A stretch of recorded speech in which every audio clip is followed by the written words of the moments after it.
Hey everybody, I'm Zach. And I'm Jesse. And you're watching the Patreon bonus stories, and thanks for being with us this week. By the way, I don't know if you know this, but when we say that we're going to the Patreon bonus story, we're literally doing it. So you could, if you wanted to... Ooh, paste them all together? What you could do is you could go from Tesla Time News, right when it cuts, the cut goes directly to the beginning of the show, if that interests you at all. Whatever. I highly doubt Let's talk about some bonus stories. Yeah, let's watch this first. Just... check this out. They were stunned that relatively new SUV went up in flames. It's pretty obvious where that vehicle burned, a big mess left behind here. It is important to note this model was not part of a recall that affected about 1 million BMWs because of fire concerns. Knut Grevely bought his BMW X3 S-Drive 28i in January. Monday, it went up in flames. 20, 30 foot tall flames. It was pretty scary. Grevely's wife Jennifer snapped these photos as flames quickly swallowed the car. Knut had just parked it after coming home from work. Minutes later, his doorbell rings. My neighbor, like 14 minutes later, comes banging on our door, telling me that our car was on fire. The 2017 X3 was a complete loss. Grevely's fence and landscaping burned as well. The car towed away by his insurance company, scorched asphalt left behind. The Grevely's thankful that they hadn't parked in the driveway behind Jennifer's car like he usually does. It was strange that the car was on the street, and if it would have been behind my car, both cars would have been blown up in probably both these houses. BMW has seen some of its cars catch fire before.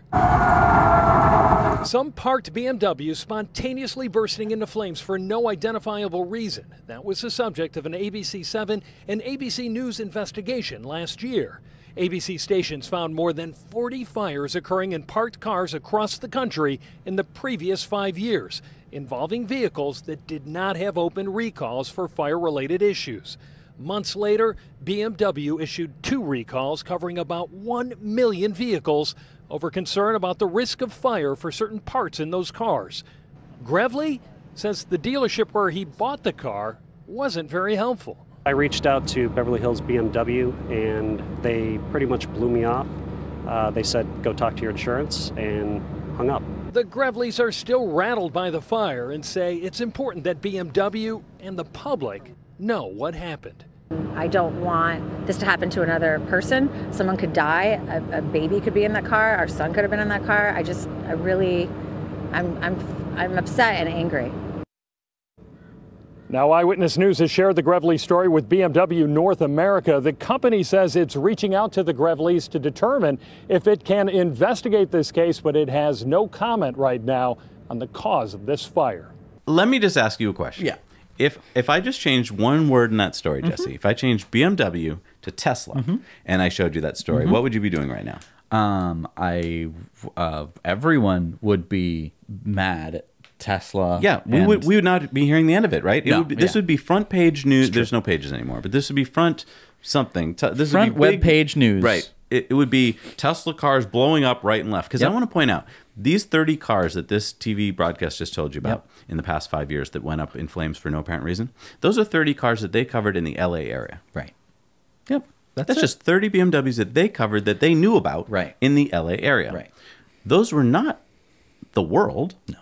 That was just that one. So if this were Tesla, that would have been just and BMW makes way more cars than Tesla does at the moment. Right. So that would have been the equivalent of just, hundreds or thousands of Teslas blowing up. Korea is mad at BMW because their cars are blowing up all the time. And I just want to say, this guy drove home from work, and this was just a typical explosion problem. He drove home from work, got out of his car basically erupts into flames. Right. It wasn't like a little teeny fire or a smell of smoke. Right. It was just... Right. And as they said, if it had been in his driveway, maybe his house would have gone up in flames. Right. Like, what if he was sleeping that night and the car just went up in flames before he could react? Burn the house down. Right. So this is happening. So what did BMW do about it? He called the dealership and they said, screw you. This is the Beverly Hills BMW I know. dealership. You'd think they would treat you well. I mean, in these days of being able to tweet and social media, you'd think that he would just be like, ripping into them. So you think they'd be super like, oh, I'm so sorry, Mr. Grevely. He's so complacent because it's just, I guess it's the way the world works. Let your insurance company As soon as you think that this is the way the world works, it's all over, folks. It doesn't matter what it is. As soon as you accept it, it's just like that's how the bad things happen. Is you say, oh, this is the way the world works. Yeah, you cannot support a company that allows their cars to blow up, doesn't know why they blow up. This wasn't even one of the recalled cars. Right. They have no idea why this blows up, or they don't want to tell you. Right. I'm sure some engineer somewhere knows why they blow up, and and his boss is just like, don't tell anyone. Or it's like, we saved 6 cents on using that cheaper part. It's a good thing. Oh my God! All right, let's go to this next one. Yeah. So this is another story. This one's more fuddy. So see what you think of this. Ready for work, ready for action. At least that's how Stephanie should be feeling. But when she opens her curtains, it's not just the dawn of a new day she's confronted with, but what's been keeping her up all night. These electric charging points installed by Islington Council on the pavement outside her house hum all the time. Since these machines went live, there has been a loud hum, buzzing sound that just never stops. Powerful cooling fans kick in, and then the noise is unbearable. I can hear something humming. But it isn't just the noise that's been the problem. There it is. I can feel it. There you are, dear. 81-year-old Jane Howell is registered blind, and more charging points and their support units make getting around just a bit harder. They make the pavement much narrower, and if anyone wanted to pass me, they'd have to go into the road, and they're in the way. The aim is to have 100 different types of charging points installed across the borough every year for the next 4 years. A few hundred yards away, it's the Holloway Road, which has seen pollution levels 50% above EU limits. It's why Islington believe it's right for them to step up their efforts. But what about that noise? The hum that is there, you would be okay with that being next to your house? Here in Islington and across London, air pollution is a significant problem. There's just too many people who are dying from the effects of air pollution, and too many of our Islington residents that are suffering from long-term health consequences. The council have agreed to lose some charging points like these two that aren't appropriate. For Stephanie, she just hopes hers will be next. Jim Weeble, BBC London News. Here's what bugs me about this story. It's the BBC. They should be giving the whole story. So if these particular EV chargers are making a noise, they should go interview the president of that company, and they should interview they should go investigate other charging stations and see if they're noisy too. Well, they should take a noise meter and measure it at different distances. There you go. It's a good point. How loud? And measure some other things too, like because an idling car. Yeah, or transformers in the street. Because let's they interviewed a blind woman who said that this was a pain for her because it gets in her way. But look behind her, and you will see there are things on the sidewalk that are also in her way. Things like trees. And so she has to navigate around those. Right. I mean, there's mailboxes, there's trash cans, there's transformers. There's also, if you're in a city, there's lots of things you have to navigate around. Right. And I mean, I will say that it's kind of cool, kind of crazy, kind of cool that in England they actually have parking spots on the street where you can charge your car. It's fantastic. It's amazing. I love it. Well, and luckily they had that councilwoman who reminded us why we're doing this in the first place. Don't throw the baby out with the bathwater here. Right. We're doing this to save lives from air pollution. Right. Noise pollution, it sucks, but these are not contributing significantly to sound pollution. ICE cars make a lot of noise. Right. And so, I mean, this woman who was complaining, first of all, they brought the camera right up to the charger. Right. And I mean, anything, if you're 2 inches away from it, is going to seem loud. This is a brand that maybe is more loud than others because, I mean, if you go to a Tesla charger, do they make sound? The chargers themselves make no sound. There's no fans. There's no moving parts. There are transformers, but they're off in a little corral. Plus, these things don't even pump out anywhere near what a Tesla supercharger pumps out. True. I mean, but I know that there are chargers that don't make noises because that's what I We charge have my one, car with. We have 2 on our house right now. You charge your car with. Plus, it looks like these are in a pretty darn good position, even if they do make noise, because it's a brick wall behind them with no windows until like the second or third floor. So, I mean, I know. It's plus, I mean, she's gonna have EVs parked in front of her house instead of idling diesel cars. So it's gonna be she's gonna have better air quality. Like and it's just I don't know. It's just like, again, it goes back to the FUD part. Please, BBC and others, stop doing the FUD. Do a real story about real things. Here's another funny clip. We got to show you this. People are very divided on Elon Musk right now. I was wondering what your take is on the matter, and is he capable can they leave him alone? Let the man get high if he wants to get high. Oh, yeah? Let the man, he's got to obey the SEC, clearly. But if he doesn't want to obey the SEC, then he's got to have a private company, then he can do what he wants. But he took his company public, so there's an accountability there to the public trust of what goes on the stock market. So, but other than that, he's the only game in town. Your team Elon, as far as I'm concerned? I think so. Count me as team Elon. Okay. And thank you for that. He just signed here. Yeah. So he's the only game in town. Okay. He's the best thing we've had since Thomas Edison. So to just take it lightly and not really embrace what he can do for us as a country. What would it be like smoking weed in space, just out of curiosity? What do you think would actually happen? Well, the problem is, in space now, many things will kill you. So if you do anything to alter your understanding of what is reality, that's not in the interest of your health.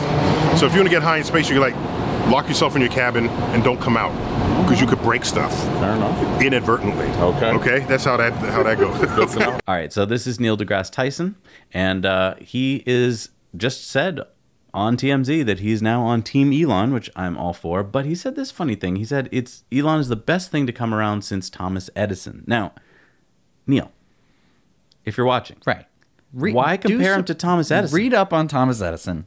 I mean, I know that we've all been taught in our textbooks that Thomas Edison was the greatest thing since, sliced bread. But Thomas Edison has a lot of bad things. Right. He would have stolen the invention of sliced bread if he was lived anywhere near sliced bread. He would have been all over stealing that patent. Thomas Edison hired Tesla to solve a problem that he couldn't solve. And then Tesla solved the problem for him in a really short amount of time. And then Tesla basically got screwed by Edison. Like, study your history here. Tesla is pretty much the reason why Edison talking about exists. Nikola Tesla. Yeah. Not Tesla the company. Nikola Tesla. Yeah. So I just think the only thing I'd change here, Neil, is Elon is the best thing to come around since Nikola Tesla. That would have been an even funnier thing to say. Well, let's dive a little deeper into this. Maybe he's saying Elon is much better at marketing himself than Tesla was, because Tesla was pretty terrible at that. I don't think that's true. If you study Tesla's life, Tesla was really good at marketing himself. He had some problems with signing contracts. He wasn't a very good business person. But marketing, he was good. Sure. He could hold people's attention in a theater. Well, he was for all intents and purposes a magician at that point. So obviously he could hold. But I'm just saying, from a business perspective, I think Elon is definitely a little bit savvier than Nikola Tesla. Agreed. I could see the closer to being Thomas Edison to a point. Yes. Totally agreed. Okay. Anyway, we thought we'd share those fun things with you, and we really do appreciate you're there for us. It's really great. I love the conversation that takes place on Patreon under these episodes, for instance, like the comments and stuff. A lot of just intelligent, like, I don't like reading the comments, I'll be honest with you, on YouTube, because for the most part, and we have fantastic commenters. Oh, we do, because most of you are commenting on there anyway.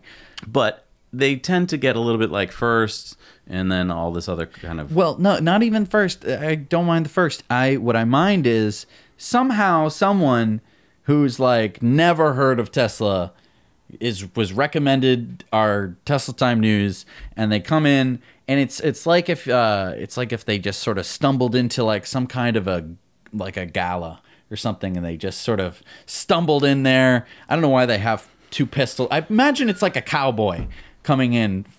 It's like he went through a time vortex and he's showing up in like the utopian future or something, and he's just like, I love what's commenting. going on? And he's just like, wait a minute, this is different. And it's very good point. Yeah. And it's not like he walked in there. He's commenting on it, so he gets to be as trolly as like, oh, I think you guys are stupid and dumb, and you're all dumb. What is it about, like, if you do stumble upon something new, why not just watch it and quietly absorb it before you start commenting that it's wrong? That's the cognitive dissonance thing. Yeah. You can't accept stuff like that, or it's I mean, we're a big hefty dose of cognitive dissonance. That's true. We've been in it for so long that I forget what it's like to just, if you just dropped, it's like, it's not like dipping your toe in the pool. Like, it's like being dropped in the deep end. Yeah. And you're like, whoa. We don't baby people. No. And on our show, we're not like, EVs are a little bit better. Right. They're better. Solar power is pretty good. Yeah. Man, it's okay. No, and we tell you like it is. I mean, we tell you, like, when we tell you that EVs are going to be taking over in just a few years, that is what's going to happen. Yeah. It's not going to be this, well, in 50 years, the half of the cars will be, no. No. Because let's face it, folks, like, we study these charts every day. And we know what it looks like when disruption happens, and this is a disruption. And we know what it's like. You know what it's like too. We know what it's like to own gas cars. We know what it's like to own EVs, and I would never go back. Yeah, ever. And I would make my own EV if mine someday. If they took mine and they crushed it, I'd make one. You can do it now. That's right. Thank you so much for watching Patreon bonus stories. We hope you liked it. Please leave a comment in the YouTubes. Or no, just down below a comment, in Patreon. wherever. I don't know. Yeah. I don't get to really read Patreon that often. You should read it more often. It's a lot more fun. It's a lot more whatever fun. You're reading. Yeah, it's true. All right. See you guys.